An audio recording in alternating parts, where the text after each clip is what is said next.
Excellent. So, good morning, good afternoon, good evening. Welcome back to the Think2Thrive podcast.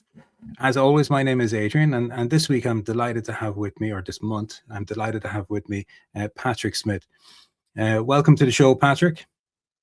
Delighted to be here, Adrian. It's an absolute pleasure. Thank you. Brilliant. Well, thank you for making the time, and thank you for being here. So Patrick is a performance and well-being coach, and his tagline is he helps get to help driven men stop losing themselves in the search for a better life. And based in the West Midlands of Ireland, or the west of Ireland, so Sligo, Leitrim sort of area. I don't know what you would call that, Patrick. Listen, give the listeners a quick introduction to yourself. Thanks a million, Adrian. Well, what we're saying in Sligo, Leitrim, where I'm based, is that we're the mental wealth capital of the world. For all the beautiful, for the beautiful scenery, for everything that we have to really help people be their best. So that's where I'm located. A little bit about myself. Well, as you said, yeah, I'm a performance and well-being coach. And the way I view it is I get to help men, because it's an absolute privilege to be on the journey with people as they're striving to make their lives better. Yeah. And it's that key piece about not losing themselves, because that's been in my experience and the men that I work with, is that sometimes they're striving for success and they lose sight of who they really are and what's really important to them. Mm. And you said something to start there about what success means to someone. And that's the key piece, is like find out, well, what does actually success mean to me? And then helping people try and get it. A little bit of my background. So I'm the youngest of four. I have two older sisters and an older brother. And I grew up in Sligo, just at the edge of Sligo. So it was kind of like where the town met the countryside. Mm-hmm. And it was next door to where my dad grew up. So it had that really connection to that place, but also it had the freedom of being like, there was, those fields up the back. We were baling hay in the summer. There was estates where there was kids our age as well. So we had all that social aspect, but we also had the freedom. And when I look back at it, like, I had an absolutely amazing childhood. Our parents worked really hard to provide us with absolutely everything that they could. Like, being normal, we mightn't have had everything that we wanted to have. But, sometimes I've found in life that that's actually a good thing. Is to say thank God for unanswered prayers. But we had absolutely everything we need. And the feeling and the memories I have is of warmth and roaring hot fires and, lovely family meals, chaos, having so many kids, but just so much fun too. And feeling of being outdoor and enjoying the beach, which is right next to us in Sligo, woods, kind of had family connection with farms. So it was always around farms and kind of nature and things like that. So it was absolutely amazing childhood. And it's funny, when through the journey of life, what I come back to now and what I treasure, some of the things I treasure the most now are those things that I really enjoyed the most then. Mm-hmm. And I love working with people, but I also love being away by myself, the dog, exploring somewhere off the beaten track. You might be going off the track in the woods or something like that, and just spending that time, it charges me soul. And I remember a couple of months ago where there's a kind of woods near us and where we are in Leitrim, and like the only thing you meet there is deer and nature, and you never meet anyone there. And I was walking along and I thought to myself, just me and the dog hanging out. I thought, if someone gave me €1 million now, it wouldn't make this any better. And I thought, Jesus, such a life I have to be able to make that statement. Man. It's absolutely amazing. It might make it a bit better when you got back home again, though. I don't know. Yeah. I think of it now, like, throughout my life, I worked extremely hard, and I always chased material success. And I had a lot of it. but it never really filled that hole inside. Mm-hmm. And I suppose in the last 14, 15 years, I started to think of richness and wealth in the things that can't be measured, Mm-hmm. in the love that I have for my wife and my family, the relationships, things that are free, being outdoors, how I'm able to look at myself in the mirror and say that I love myself. Mm-hmm. Now, that's a long way from where I've been, because there was times where I couldn't even look at the mirror at all. Mm-hmm. And when I did, I hated what was looking back. Yeah. So to have those feelings of richness and wealth and in just in my life, it's an absolutely amazing feeling, and it's a blessing, really. But it wasn't always like that. It definitely wasn't always like that. And if I can get to those feelings, and if I can get to that realization that, wow, life is absolutely amazing, and the allow my life to be so good is a key thing, really. Like, because as amazing as my childhood was, I found it really hard to start to be a teenager, and I think that partly because I was so happy in my own company, but I really wanted, it's normal part of being a teenager is like the social life becomes so important and making friends. And I was always kind of a little bit younger in school, so I was always trying to be more mature than I actually was, and I was always was really important to me to make friends and start to have that identity. But all through my life, I've carried this feeling of shame that I wasn't good enough, and I've never really explored it why. I think it's maybe just a normal part of living, or how I processed life and the challenges or the vicissitudes of life. Yeah. And I don't know if it'd help me to explore it, because today I can work through it, and today I can help myself through it and tell myself I love myself and really feel it and have empathy for myself and know that I have flaws, but I'm doing my best, just like everybody else. We're doing our best. So that feeling of shame. Sorry, go on. No, I was just going to say, we don't need to get into it on the podcast, or we can 100%. But I don't know if you know, but one of the things that I firmly believe is that understanding is the key to success. So, and I normally boil that down into understanding how the mind works, etc.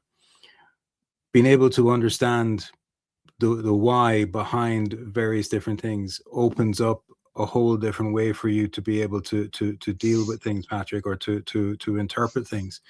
I'm a big believer. So it'd be interesting, because shame is an interesting feeling. Yeah. And what you said afterwards about not being good enough, I mean, that there's I'm the youngest of three. Yeah. Right.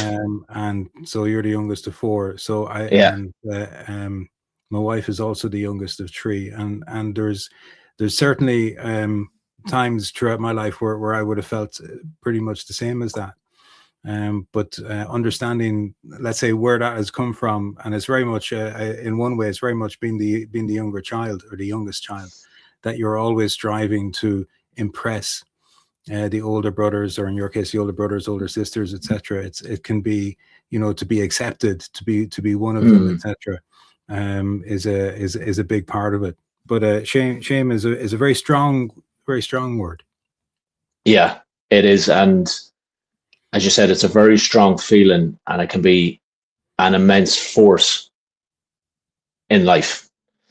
And kind of grappling with the normal becoming a teenager, like, it really forced me outside of myself, and it forced me to make friends. And like, I was reflecting there, throughout my life I've had absolutely amazing friends and the right people in my life at the right time. And for me, those teenage years, like, the group of friends that we had so much fun, and we had so much freedom as well. We were blessed to have freedom before social media. So to meet people, you had to call to their house or phone them, and make arrangements and go and meet, and, be out till all hours playing football or just messing around on bikes or, exploring places. But I suppose also part of my story is the reality that feeling of the hole inside, that feeling of shame, that feeling of not being good enough, and that need to be social drove me to use alcohol and other substances and behaviors to fill that. Mm-hmm. And I remember working through something with a counsellor in later years, and he had a very interesting perspective. He offered a very interesting perspective that some of the things like addiction and maybe different behaviors and expressions of ourselves at times, sometimes they're a survival mechanism, and sometimes they're there to help us at a certain time, but we use them too much in a way, and then they become negative. Mm-hmm. I'm not saying addiction is good, but sometimes when you have a perspective afterwards and say, okay, I can see why I needed that at that time. Mm-hmm. Yeah. Haven't come out the other side, thank God. So those feelings of having an amazing childhood, having an amazing time as a teenager, but underneath it all, really struggling. And the difference between my outsides and my insides. Mm-hmm. So on the outside, really social, having fun and genuinely having fun a lot of times, but sometimes then by myself, being alone, feeling really low, feeling not good enough, and that carrying that conflict of who I was throughout, and that conflict of who I was between what my inside and my outsides, it kind of drove me to be more materialistic and more searching for more achievement on the outside. Mm-hmm. And the more I achieved, the more, like, as I worked really hard and had some amazing opportunities and experiences in my late teenage years, traveling to different countries, working abroad, meeting amazing people, getting into a really interesting job in my early 20s and getting to travel the length and breadth of Ireland and be mentored by a lot of really experienced people who taught me an awful lot. But that searching for outside and more outside, never done anything on the inside. Mm-hmm. And it became nearly like a really faster and faster moving train that was going nowhere and ended up in, I suppose, a couple of years where the train came off the rails, I suppose, is really how it is. And I think a lot of people can identify with that at different times of their life in different ways. For sure. For me, it ended up when I was 29 and I was homeless, jobless, and penniless. And to be honest, that was the least of my problems, because how I felt in my mind and how insane I felt and how emotionally low and spiritually bankrupt I felt. But I was blessed that I'd met my now wife, and her strength and courage of love for me at the time, and both her family and my family to support us at that time to get us back on our feet. And I had the help of a treatment center as well to really just say, okay, that was a rock bottom, but where do you want to go from here on out? Mm-hmm. And I think that was, in some ways, you can say it's a rock bottom, but in other ways, I can look back now and say I'm grateful for that it happened, because without those challenges and experiences, I wouldn't be where I am today. Mm-hmm. And honestly, like, my life is absolutely amazing. Like, recently we were in Spain having the time of our lives at a weekend where we were looking at personal growth and developing ourselves and meeting people. And sometimes I pinch myself sometimes and go, I can't believe I'm actually doing this. Yeah. But I'm also really cognizant of, like, the really challenging years it took to get here. And I'm mindful of a lot of stories. I love meeting people who've been through challenges, and I'm always like, tell me about it. What got you through it? And even reading your book, When There's Only Plan Action, so much of what was coming through there was that resilience. Yeah, keep going. Yeah, I remember. Sorry. No, go on. You're going to ask a question. No, I was just going to say it's very true. The resilience, that sort of power in order to get through the tough times, and for anybody listening, it doesn't have to be, let's say, as tough, Patrick, as what you went through, because we all face our own challenges in different ways, in order. So sometimes I feel people go, well, it's a very Irish thing, really, isn't it? There's, I could be lying here with my leg hanging off and whatever, goes, oh, but that's nothing compared to Johnny Joe down the road. I mean, he had 2 legs gone, so it's one of those things people tend to compare themselves to other people, and in a roundabout way, I'm just trying to get to the point of never compare yourself with anybody. Your journey is your journey. Yeah, you're on your own path. You're at the right stage of your journey for you, and if you're comparing with somebody else who's at a different stage of a different path, you're not comparing apples with apples, and then you can let the little green-eyed monster out. That's a very important point, and also sometimes kind of diminishing. It'd be nearly like the self-talk might be going on. Okay, I may be struggling with a particular period or things that are going on, and part of the human condition. But you hear somebody who's maybe struggled with over something that was maybe more challenging, because there's always people who've had different circumstances that are more challenging no matter what's going on. Yeah. Okay, maybe I should just kind of like put up with what's going on, or maybe diminish our own struggle. And everyone's individual struggle in life is their own individual struggle. But I love hearing stories about people who get through challenges, physical challenges, just challenges of life. Because it can go 2 ways. And from the same circumstances, like someone can say, well, I'm going to make something of my life. Or the same circumstance, someone can say, this happened to me, life's against me, and there's nothing I could do because of these circumstances in life. And you'd be right if you could say both. But which one gets you a better outcome, or which one gives you a better chance of having a better outcome? And it was that kind of idea, like a couple of years, it was probably about 3 or 4 years trying to find my feet in a new life. And I was working, a friend of mine had opened up a restaurant in Sligo, and he asked me to help him out with it and kind of get it up and running and work there. And it was such an amazing experience. And when I look back now, he was one of the people who saved my life, because working with him, learning from him, his generosity of spirit, of generosity of everything, to kind of really help rehabilitate me in a way. And we had just so much fun all the time, just making amazing food. It was just, people even come up to me now, still go, they recognize me. And I think they start salivating because they remember the food, and then they recognize me. Oh, that's how I know you. Yeah. So, what sort of a restaurant was it? It was it was really unique at the time. So it was burritos, and then kind of like ethnic sandwiches, banh mi's, different kind of sandwiches like that. And like you'd really good burrito restaurants and some ethnic kind of sandwich places, but no one was doing both of them together. But I mean, like, I love burritos. They're probably my favorite food.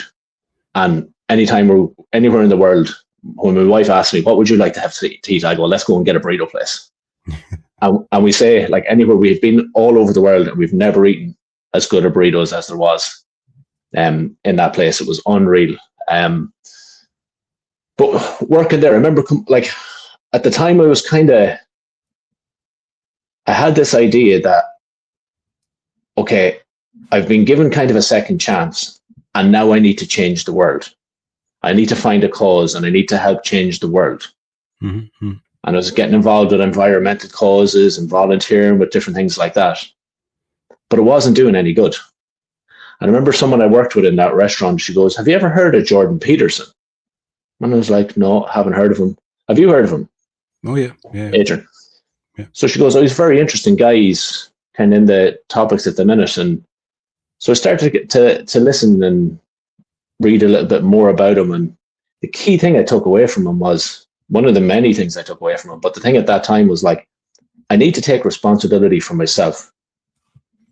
And it's enough of a job in this world to try and be a good human being and try and make a positive impact in my own life and in my immediate surroundings.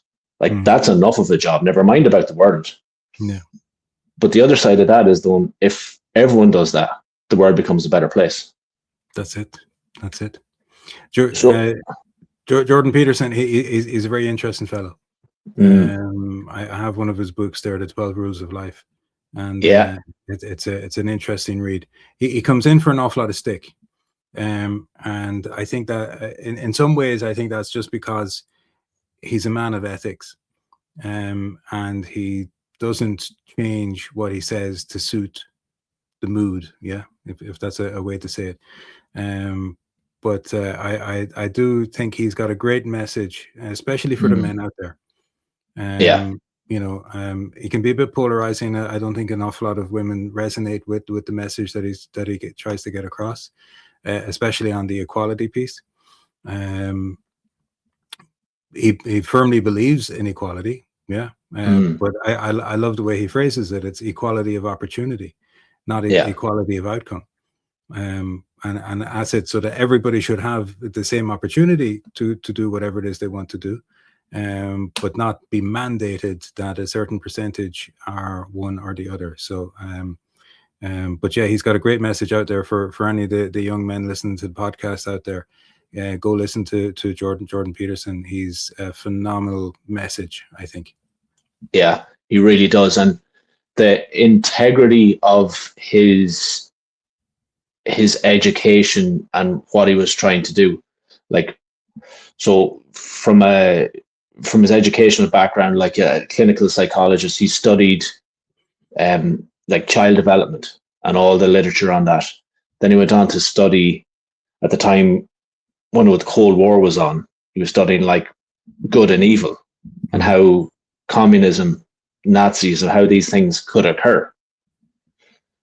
And then spent his life trying to help young people become better. So when you have that mix in his understanding, and one of the core things that he holds is that, like, from what he learned about, say, horrific ideologies in the past, that they couldn't sustain the truth. They were built on lies. And he goes, one of the things that is most important in the world and how we carry ourselves is to try and tell the truth. And I think that's some of the things that has ended up getting him in controversy from people on either side, or on one side of maybe a political ideology, is that he says, I will tell the truth, and I don't believe this to be true. So he's amazing. He has amazing, at so many levels, perspective on life, and he blisteringly wants to help people. And that message came through to me. So I kind of started looking at going, like, okay, I want to be successful in however that means. I believe I can try and make progress in the life, and try and make things better in my world and the people who love me, and try and help in the world as well. So when I adopted that mindset, kind of quite quickly, like even having a goal setting mindset, okay, set a goal. Like quite quickly, the steps to achieve that goal would fall into place, and the actions to achieve it would fall into place. And sometimes you might know, okay, I don't know all the steps to the goal, but what's the first step? And as you say, then the second step might appear, and the third step. But then as you're making progress towards that goal, sometimes you'll see, actually, okay, there's actually a better opportunity over here. So it's in that making progress to our goal is, and again, talking about Jordan Peterson, what he says is that's how our reward system is built. Our dopamine reward system is built so that we feel good as we're making progress towards a goal. Yeah. And the amazing thing is we get to decide what that goal is. Yeah. But that can be also equally daunting, because then it's going, okay, I get to decide. And that's a huge responsibility, because what if I'm wrong? What if it's the wrong goal? What if I succeed? What if I fail? All those sides come in and try and sabotage us in a way. That's an interesting phrase, and we'll come back to it in a few minutes. The what if I succeed? You wouldn't think that would be a problem for people, but I hear it quite a lot. I want to dial back just a little bit, Patrick, because we went very deep very quickly, which is awesome. We did.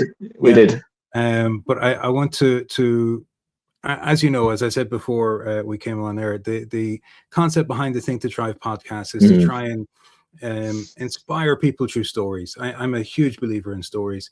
I think I said before, we've been telling stories since we've been sitting in caves around a fire, drawing pictures on the wall, and that's how we get messages across to people. That's how we educate across generations, etc. Is through stories. And as Irish people, we love a good story too. So the story of you, you grew up in Sligo, and you had a lovely childhood, and going to the beach and being on the farms and stuff like that. It resonates an awful lot with me, actually, in my own childhood. So I have a really good picture in my mind of what that looked like. You said your parents, your mom and dad, worked very hard. Can I ask what did they do, or do they do? Yeah, so my mom was a nurse. She passed away in 2016, and my dad was an ambulance driver. He's retired now. And they did powerful stories in those. Like when I said we grew up next door to where my dad grew up, like his generation has seen the biggest change, I think, in any generation that has ever lived. Like, when he was young, they didn't have running water. They didn't have electricity. Yeah. Do you know, and that was the story of a lot of people at that time. Yeah. And now he has whatever he wants. He's the world in his hand. Yeah. And he's with this smartphone, and sometimes he's getting frustrated with it, and I can identify as well, because I might try and look at it and sort it out, and I'm getting equally as frustrated with the thing. But And actually, he had an interesting career, because he started off training as a mechanic, and then in his 30s with a young family, just before starting a young family, moved and trained up to be an ambulance driver. And my mum, actually, when she qualified as a nurse and she had my brother, her first child, it was just after the change. There was these ridiculous laws that if you were married, you had to leave the civil service. You couldn't work in the civil service. And that was just after changing, thank God. And when she had my older brother, she said, no, I'm going to take time off. I'm going to leave and raise my children. You know, so taking that courage. And I remember hearing the story of the matron at the time going, are you insane? You're one of the first people who didn't have to. But she just had that strength of going, no, it's most important to me to raise my family and spend that time with my kids. Yeah. And it's funny, when my mum passed away in 2016, so we always knew mum, and she'd go to work and she'd come back and she'd have all the energy for us. And sometimes she'd have left the chores for us to do, and we might have had a fight with her siblings and the chores weren't done. So sometimes she might have been exasperated with us and all those different kind of things of normal family stuff. But we heard so many stories of people that we never knew just coming up to us and saying how much she helped her, how much my mum helped them. And to mum, sometimes it was just doing my job, but it was the way she done it. And there's so many ways that we can help people, either intentionally and putting a lot of effort into help people and really supporting people. But sometimes it's the genuine kindness and care to people that you might meet just kind of fleetingly, or that you might have an interaction, a professional interaction, or you might meet in the shop, and you just might meet in a situation, and the impact that can have. Like sometimes it can have, people can remember that for the rest of their lives because they might have been at a low point, or they might have had a challenging day, and something kind or generous or supportive that you could do or say for someone could like redirect the rest of their life. And you just never know. Yeah, no, they always say people will always forget what you say, but not how you made them feel. Yeah. And that's brilliant. I mean, that's a real legacy for your mum. Yeah. To have people come up to say those sort of things. It's really nice. And probably worth a hell of a lot more than even the €1 million. Yeah. And you know, none of us really kind of know it at the time. We never really see how much, or it's hard to really see how good we are and how worthy we are of unconditional love just for being who we are.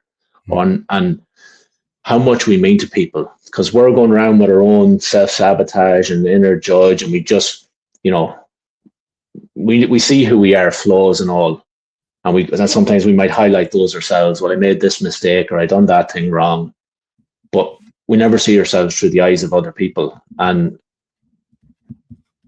this is one of the things that when I'm coaching, I absolutely love coaching, because I get to have really deep, meaningful, true conversations with people, and I get to see how absolutely amazing they are. But they don't see it. And especially if they change context. Like, I remember coaching someone who was like pioneering like the top of an extremely important field, and they changed context and they lost all confidence. And like, my job was just to remind them, going like, you've been absolute pioneering, you've reached the pinnacle of an extremely demanding field over here. You are absolutely amazing.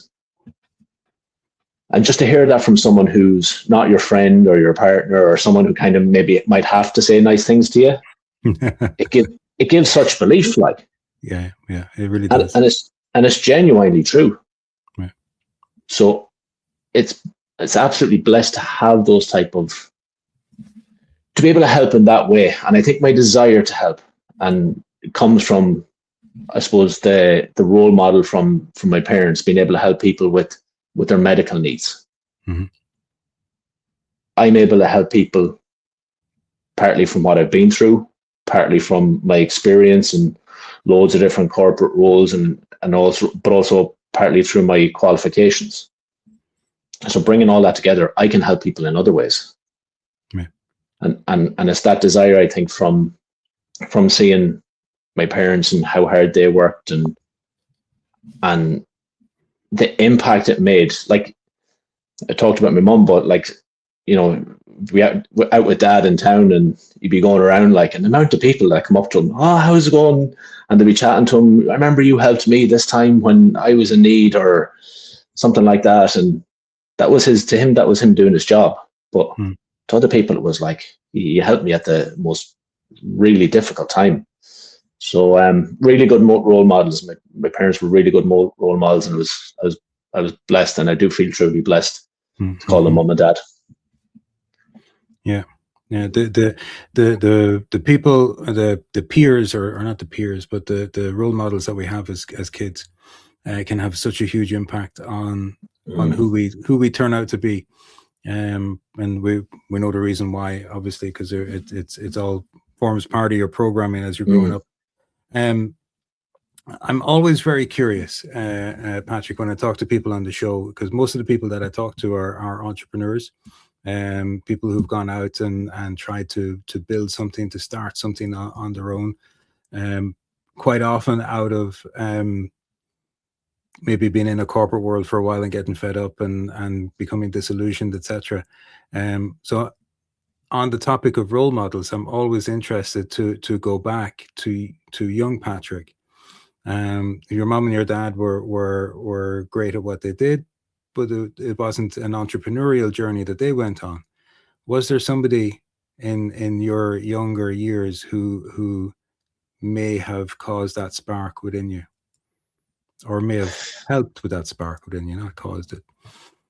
Well, funny enough, like, I don't know where it came from, but like when I look back to when I was young, and as I said, like we had everything we needed, but for things where, okay, I want a few bob for this. And I remember trying to get money together. I think it was for like a Sega Mega Drive. And I was thinking, because my folks are like, I'm not getting it. And thank God they didn't. And thank God they didn't. I was just going to say, Patrick, for the younger people listening, the Sega Mega Drive was a games console. yeah. That's it translated. It's probably getting an antique shop now or something like that. But I was like, right, little things like that are going, right, I need to get money so I can, like, for my own freedom and for my own independence, because I love that. I loved independence and I love freedom. And to me, that's what wealth and financial wealth is. To me, it's independence and freedom. Mm-hmm. I remember chatting to my nephew when I was out. He was doing a bit of work with me, and I love helping young people or encouraging young people to earn a few bob. And I was like, work is really hard, but the hardest thing I've ever done was being broke. That was really hard because you have nothing and no options. Mm-hmm. So I remember when I was young, I was like, right, I need to get money for things because I want that independence. And I was looking back at some of the things we'd done, and I was like, Jesus, I remember at Christmas time, myself and my friends used to go around carol singing at houses. Now, I give you a few lines of a carol now. No, I won't. What I often joke, when I sing karaoke, I can't even get the words right. So like little things like that, we're going, right, what can we do to get money? Okay, it's Christmas. We're knocking the door, sing carols. I think they used to give us maybe 50p just to tell us go away from the door or something like that. We used to make Christmas logs, go around selling those door to door. And that's something that I've actually passed down to my nephew when he was younger in his teenage years and things like that as well. Showed him how to make them and he was making them as well. I remember we used to do gardening jobs for people. And I remember I was actually thinking there when for our junior cert, there was the break between when school finished and the junior cert started. I remember myself and one of my mates had a gardening contract that we had to fulfill in those days, clearing out a garden and things like that. And so it was always like before we could like legally work, because it was 15 before you could start working, and even a reduced number of hours, we were always looking for what can we do to get money? What can we do to provide value to people? What do people need doing, or little ways like that of providing value? And I remember my mum saying to me at that time, she goes, I can see you in business. But I couldn't really see it at the time. Mm-hmm. But as I kind of acknowledge more and more that I used to think my parents weren't right, but as I get older in life, I go, damn, they were right about that one too. She'd be smiling up there at that one. Yeah, no, that happens quite often. Yeah. So the entrepreneurial spark, let's say, is driven by need or want, I suppose, more so than need. Yeah, and as I said, that value of freedom and civil liberties and having that freedom and choices is a very strong value for me. And I could see that was a means to honor that value. Mm-hmm. And I think the experiences of like I think when I was looking at my work history, I think the other day I counted it roughly, I must have had about 25 different jobs by now, which might seem a lot in the time span. But, you know, that was like, we were traveling to different countries when we were younger in summers and things like that. So I was always really good at getting jobs. Mm-hmm. And I was really persevering. I'd keep going till I get a job.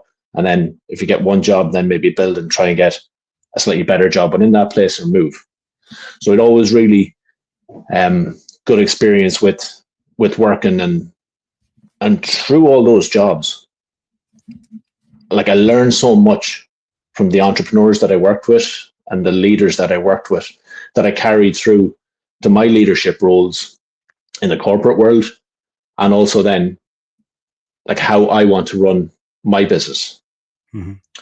And I think it was that experience I think that's maybe some of the experience that I draw on is working with those entrepreneurs and seeing, again, like so many different skills and characteristics, but that bit of coming down of going, okay, keep going. There's always going to be challenges. There's going to be another upturn. There's going to be another downturn. There's going to be another challenge coming your way. Yeah. You can change, grow, adapt, but overall, keep going. Yeah. Well, change is inevitable. It's the only thing that's for sure that you could bet on. Yeah. If you could bet on things changing, you'd be a millionaire. Yeah. The problem with sometimes the human condition is we don't like change and we don't like things the way they are. Yeah, very true. Very true. Yeah. There's a cartoon. I don't know if you've probably seen it. I'm sure everybody's seen it. Is the person at the pulpit saying, "Who wants change?" And everybody puts up their hand. Okay, who wants to change? And nobody puts up their hand. Yeah. That's it. It takes a lot of pain sometimes to motivate change. It can do. Yeah.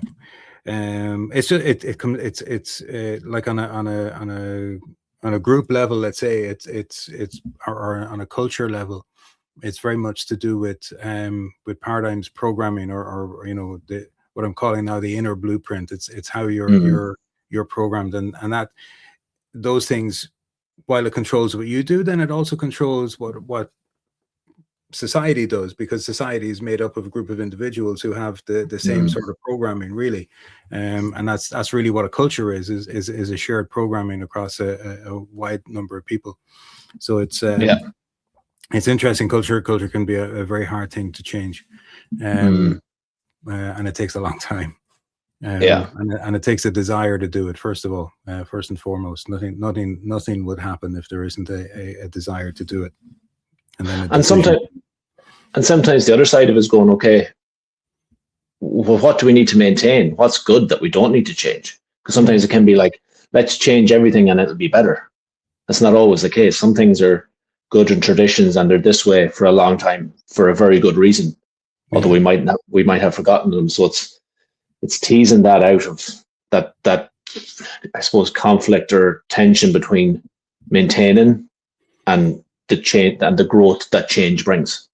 So it's a very interesting kind of line to weave along. So in your career, Patrick, so you said 25 different jobs in the last few years. About last 30 years. Okay. Yeah. I would be a hell of a long CV if you put it all together. It would. So going from, let's say, the perceived safety of having a job and working for somebody else, and stepping out into doing your own thing with Patrick Shane Smith coaching. Yeah. How did that feel? How did it feel? It still feels daunting because I'm still in the process of that change, shall we say. So it can still feel daunting. And one of the things that resonated with me that I realized, entrepreneurship is probably the biggest personal development journey. Because the things I'm coming up against, the roadblocks I'm coming up against are oftentimes my fear, maybe my self-doubt, my insecurity. For me, an awful lot of what I work with is self-sabotage.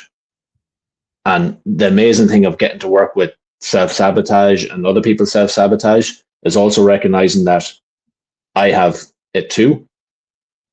It's part of the way I think, and from, like you touched on, when we were young, and some of the paradigms or beliefs or ways of surviving or thought or behavior patterns that we grew up with, some of it is that. So I get to experience in real time, okay, there's this particular challenge, whether it be a particular part of the business, sales or marketing or developing programs or different things like that are coming up, and I can feel the growth as I overcome those challenges.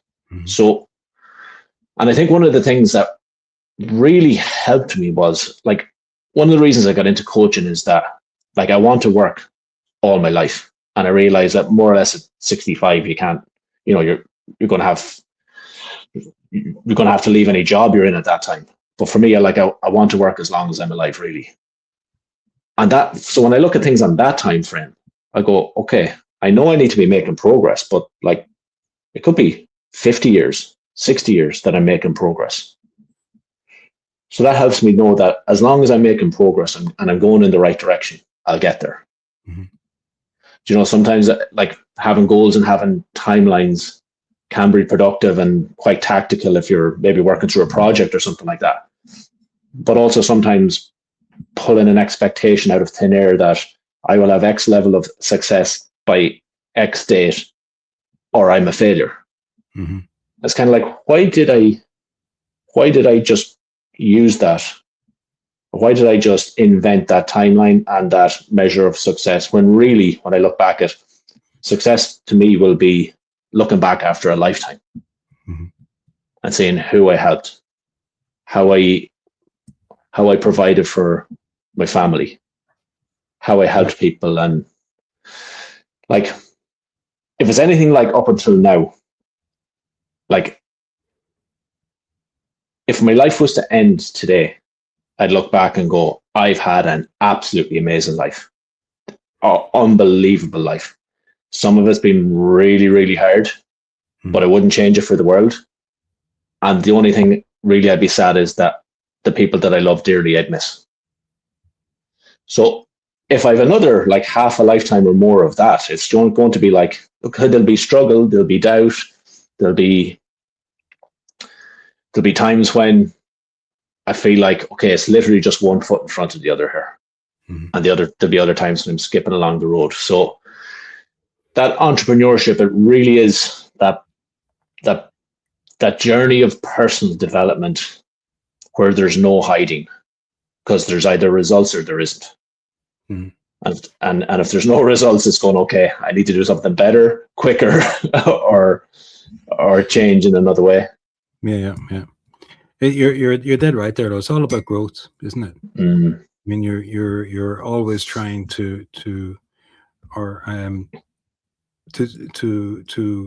not necessarily improve, but to just to learn more, to be able to become more.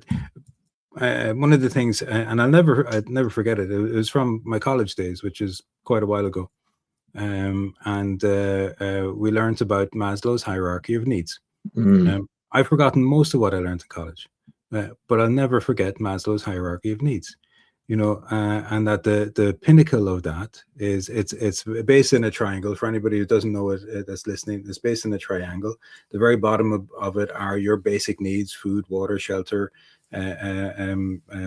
communication with other people, etc. And then come your wants, etc. But the very tip of the pyramid then is the self-actualization, which is essentially becoming all that you can become. And I think that's what you're talking about, Patrick. Really, is it? Yeah. Is it about, you know, being able to look back on your deathbed and go, well, I've become all that I could become. Yeah, really, that, like, do not die and unlive life. You know, really just give it absolutely everything, and,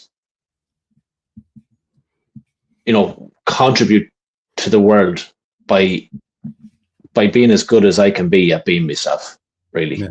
You know, that's it. Like, and it's a spiritual journey too, that entrepreneurship in a way. And it's about trying to be a good human being for me, trying to have integrity and do the right thing, not the maybe the quick thing or the convenient thing or the make a quick buck thing. It's always like, okay, am I, you know, what is the most integrity driven thing I can do here? And how do I want to build my business?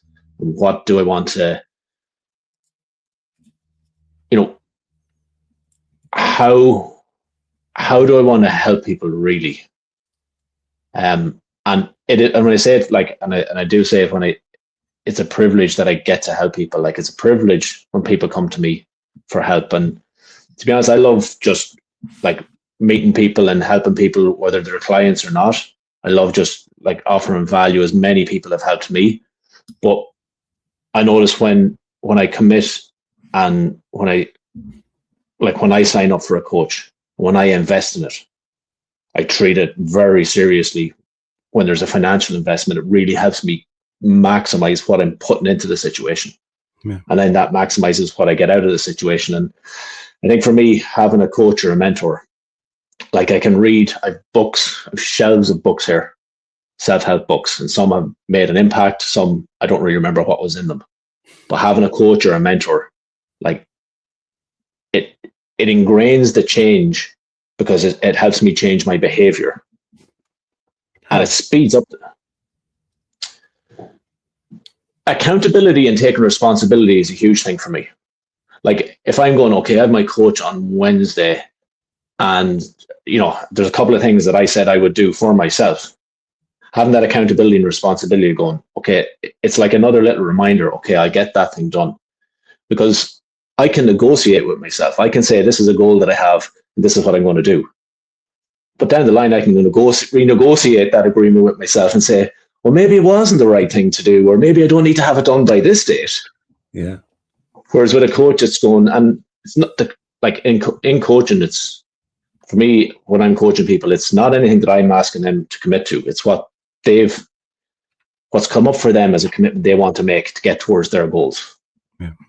But having that a bit of accountability and responsibility really helps, and having someone who can reflect what's going on or a pattern that they see. So you're having this challenge. Here's a pattern that I can see in you. Is that something that you want? Do you want to be intentional with that pattern, or do you want to change it?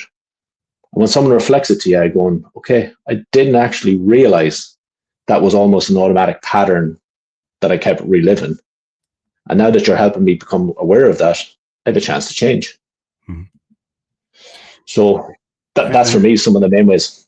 Yeah. It's about a different perspective also, I believe, Patrick, isn't it? It's about you mentioned earlier on, and I wrote it down, I can't remember where I wrote it, but the concept that very many people have of believing less in what they're capable of doing, and at the same time seeing more of what, or seeing that other people are more capable than they are. That's a part of what we have as humans. It seems to be inbuilt into everybody. We exaggerate what everybody else is able to do, and we minimize what we're able to do. So my thought on coaching or mentoring, etc., is that different perspective, is being able to, yes, accountability is huge, and the fear. I always remember the Glen Rowe music on a Sunday evening is when the fear used to get into people about having the homework done for the Monday morning, and that same sort of fear or accountability is what a good coach or mentor is able to help you with, is that you don't want to turn up and not have done what you said you were going to do. Yeah. But also that other perspective of being able to see something that you don't see within yourself. Yeah. And I think sports is a great example of that. You've got I used to love playing tennis as a kid, and you got Pete Sampras, Roger Federer, all of these guys who were the top of the top of the top, and the best players in the world. But they all had coaches.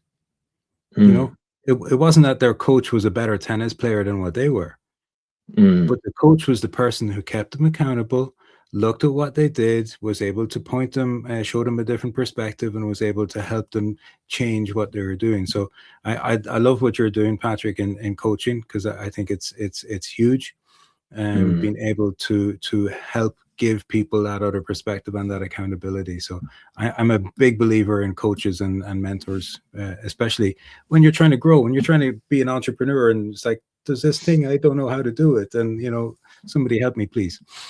Yeah, big time. It can really speed up that process of change and progress. And like that, the tennis coaches, it's a good analogy, because like the tennis coaches weren't the best in tennis, but they were really excellent at the skill of coaching tennis and helping people become better at tennis. Like that's one of the key things in coaching, is that it's learning a particular skill set based on characteristics. Like, you're probably the same yourself, and I remember I asked my wife, like, can you just give me some feedback of like maybe things I do well? And she goes, people talk to you like you've known them all your life. She goes, sometimes we'd be just chatting to someone, I swear you know this person all your life, and then I'd ask you afterwards, who is that? Oh, I just met them there. But I don't know. So, and I think it's that when little things like that, and I love being in really deep conversations with people. I love it. Like, someone you could honestly say anything to me, and as long as you weren't in danger yourself or someone else wasn't in danger, like, I'd understand. You know, so and it's really important for people to be understood and to feel like, you know, this is who I am, and bare my soul, I get it, I understand. And then, now, where do you want to go from here? Let's look positively towards the future. Where do you want to go from here? Like, it's amazing being on that journey with people and in a coaching relationship with people. It is an absolute privilege, I keep saying, but it really is. Like, and yeah, no, it really is. Yeah, no, I agree completely. You mentioned earlier on about your own story and about addiction. And that's something that it comes up quite a lot talking to people, and it's I was chatting with somebody recently, and I'd be really interested to get your thoughts on it, Patrick, because I have my own way of thinking. I feel that sometimes people but feel better when they're able to put a label on something, you know, as in, I'm an addict, or I'm a smoker, or I'm an alcoholic, or I'm XYZ. Maybe I'm whatever the case may be. You know, we like to be able to put a label. I have ADHD, I have insomnia, I have a bad foot, whatever the case may be, because it gives them something to not necessarily an excuse, because I don't want to say that it's an excuse or belittle what people are going through, but it is something that they can crutch or use as a crutch in order to help them get through it. A lot of the work that I do is about how people think, and about how people think about themselves. The voice you mentioned earlier on about, you know, the self-talk, the talking to yourself. The voice that we hear most often is our own voice in our minds when we're talking to ourselves. And the vast majority of that, for whatever reason, is negative. Unless we catch it and we change the record and we change what we're listening to.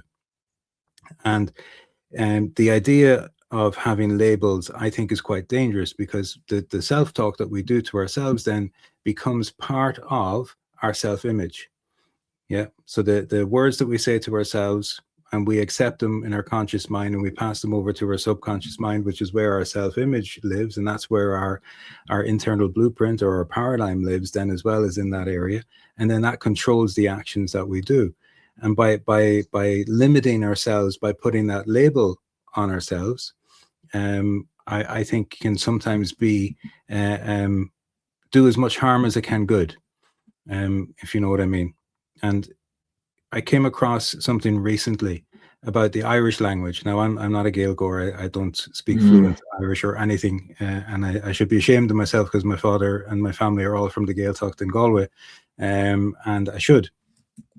But in the Irish language, there's a way of talking to ourselves, or when we say things, like, we don't say, I'm hungry. Yeah. I'm not a hungry person. We say, Ta ocrasorum, hunger is on me. You know? And it's a different way of talking to yourself, saying that, okay, you know, hunger's on me now, it won't be later, you know, or or you know, whatever the thing might be. You'd have different ways, you know. It's acknowledging the fact that this is how I feel now, but it doesn't define who I am. Yeah. And I know, sorry, that's a very long winded question, but what are your thoughts on that sort of thing? It touched on a lot of very interesting things, and it was funny. I was having that conversation with someone recently about the importance of language, and language matters. But what we say what we say externally and internally to ourselves. It really does matter. In a way, we create the world through our language and how we understand it and how we think. And I use that example of Top Roner in the Irish language. There's hunger on me now. It's temporary. Mm-hmm. I am not a hungry being. It's not a label on me. And I think what you speak to there, if I understand it right, is creating this fixed mindset of a label does that. It creates a box and this is you and that's all you'll ever be. And as you say, then does that become an excuse or consciously or subconsciously to say, well, I can't step out of this label now? Yeah. And it sounds like what you're speaking to do there is our self-identity. Yeah. And to me, I'm really aware of times in the past where how I've been helped to change how I see myself has enabled me to make massive changes in my life. And it's our identity kind of sets the limits of our performance and our behavior and our kind of possibilities. Mm-hmm. And doing things to help change our identity, either by like literally bringing yourself to a new environment, witnessing yourself do different things. And that kind of, as you spoke about before, constant spaced repetition between those kind of things and can help us change how we see ourselves. Our big experiences, it might be someone doing a course or going to education and doing something that's different to what they're doing now can really help them see themselves differently, which then can open up different possibilities and allow different things to happen in their life. So I think it was my long way of saying I agree with you. And what we talk about and how we label ourselves and how we label other people, it helps to maybe contain some big ideas, and it helps us to maybe classify things, because it's like, that's really complex. If I just say it's this, it just makes sense to me. Yeah. And that explains everything if I just say it's this. Yeah. But what it does then, it creates that bounds on our possibility and what we allow ourselves to be. So it's very important, and the language that we use. And that's also why I think like being able to learn and understand different languages and how to phrase things differently can kind of help you think differently. That go, okay, there's not only that I'm learning a language, I'm learning to think in a different way. Yeah. So no, it's really interesting. That piece around self-identity, I'm very aware of it at the moment, and I suppose it's one of the deepest layers of where we need to get to help change and help transform. Yeah, it's that piece. How do I see myself? Yeah, no, it's at the core of everything everybody does is the image that you have of yourself, in your subconscious mind, because that's what drives all of your behaviors. And I think it's fascinating. The language that we use, as you said, is a huge part of it. I agree completely. Yeah. Patrick, we're coming to the end. I'm just conscious of your time, and you've been very generous and coming on and giving me so much time today. And I've really enjoyed it. I think we could probably have a deep conversation for another 2 hours at least. But we won't do that today. Maybe we'll do that another day. Amazing. Yeah. I ask everybody who comes on a couple of questions at the end. One of them is always, it's kind of selfish on my behalf because I love books. You can see some books behind me, and I'm always looking to expand my library to learn something new. From your journey of self-growth and self-development, has there been any books that sort of jump out or that have resonated with you, you've got a message from, that you'd like to share with the listeners? Well, there was two, and you've already read one of them, Jordan Peterson, 12 Rules for Life. So the next one you may have read already as well, but I'm going to suggest it, It's Man's Search for Meaning, Viktor Frankl. Viktor Frankl. Have you read that? I have. Great book. Yeah. Yeah. So you've read both. Isn't a challenge to come up with another one now? Well, I'm trying to think of one that you probably haven't read. Is the other side of it, and who made a huge impact on me? There's another one that was really interesting I read years ago, and it was Confessions of an Economic Hitman. It was John Perkins, and the reason it made an impact on me was I studied economics in college, and we studied a lot of models. And when you're studying something in college and models, you kind of presume that's the way of the world. Yeah. And reading that book, and they go into different things about typically how economics and international institutions, economists and international institutions can basically, in a way, make the models say whatever they want them to say to suit the agenda. Mm-hmm.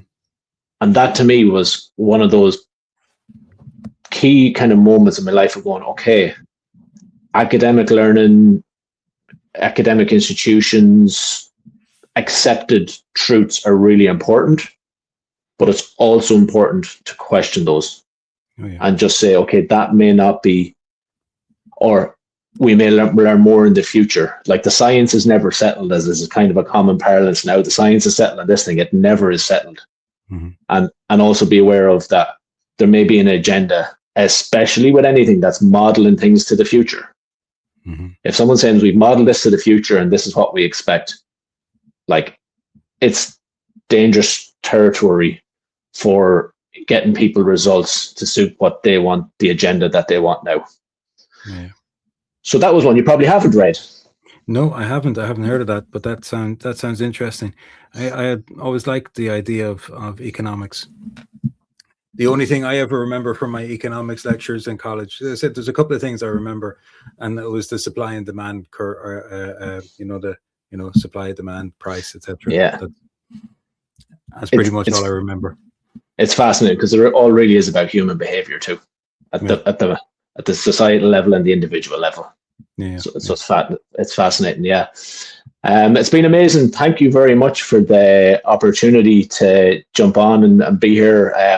I've really enjoyed it. I could chat for hours with you, and and we will again in the future, please God. But it's a pleasure to be with you and an honor as well.